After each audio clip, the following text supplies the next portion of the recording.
या देवी सर्वभूतेषु शक्तिरूपेण संस्थिता नमस्तस्यै नमस्तस्यै नमस्तस्यै नमो नमः। जय माता दी भक्तगणों, सभी को ओम नमः शिवाय।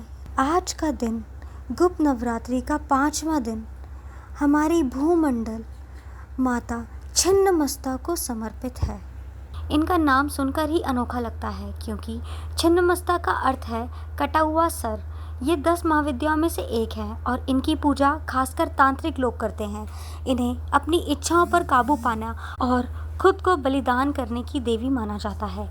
देवी छिन्नमस्ता कैसी दिखती हैं, तो इसको जानने से पहले अगर आपने हमारे चैनल को अभी सब्सक्राइब नहीं किया है तो सब्सक्राइब कर दीजिए और बेल आइकन भी प्रेस कर दीजिए। छिन्नमस्ता देवी का स्वरूप थोड़ा अनोखा है।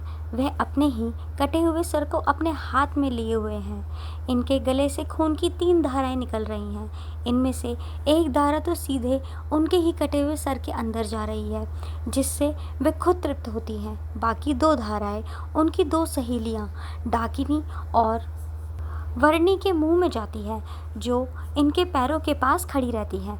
देवी छिन्नमस्ता बिना कपड़ों के होती हैं और इनके गले में मुंडों की माला होती है। इनके हाथ में एक तलवार भी होती है।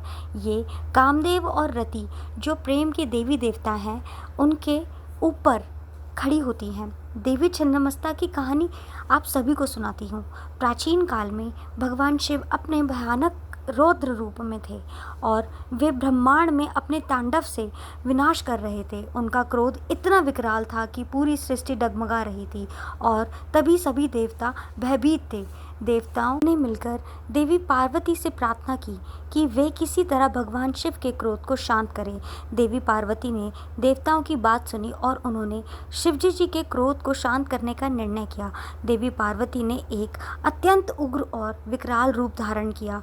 यह उनका छिन्नमस्ता रूप था। छिन्नमस्ता मैया की जय। इस रूप में उन्होंने अपने ही शरीर से, अपने ही मस्तक से रक्त की धाराएं प्रवाहित की। यह दृश्य इतना भयंकर था कि स्वयं भगवान शिव भी एक बार को शांत हो गए। इस कथा का गहरा अर्थ यह है कि छिन्नमस्ता देवी आत्मनिर्णय और चरम त्याग का प्रतीक है। उन्होंने अपने ही रक्त से, जो जीवन का प्रतीक है, भगवान शिव के क्रोध को शांत किया। यह दर्शाता है कि कभी कभी सबसे बड़ी समस्याओं का समाधान भीतर से ही आता है और इसके लिए हमें अपनी इच्छाओं, अहंकार और पुराने विचारों का त्याग करना पड़ता है। माता छिन्नमस्ता का सिर कटना भी यह बताता है कि हमें अहंकार और भौतिक बंधनों से मुक्ति पानी चाहिए।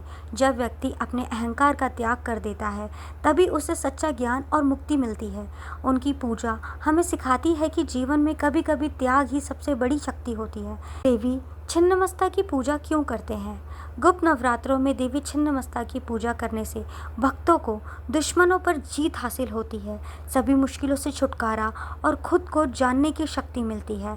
इनकी पूजा से लोग अपनी बुरी आदतों जैसे काम, गुस्सा, लालच और मोह पर काबू पाते हैं। ये देवी अपने भक्तों को हर तरह से डर से मुक्ति दिलाती हैं और इन्हें जीवन में आत्मविश्वास और हिम्मत की देवी भी कहते हैं। तो सभी बोलो छिन्नमस्ता मैया की जय। आपको दी हुई जानकारी कैसी लगी, हमें कमेंट में लिखकर ज़रूर बताएं और हमारे चैनल से जुड़े रहें। धन्यवाद।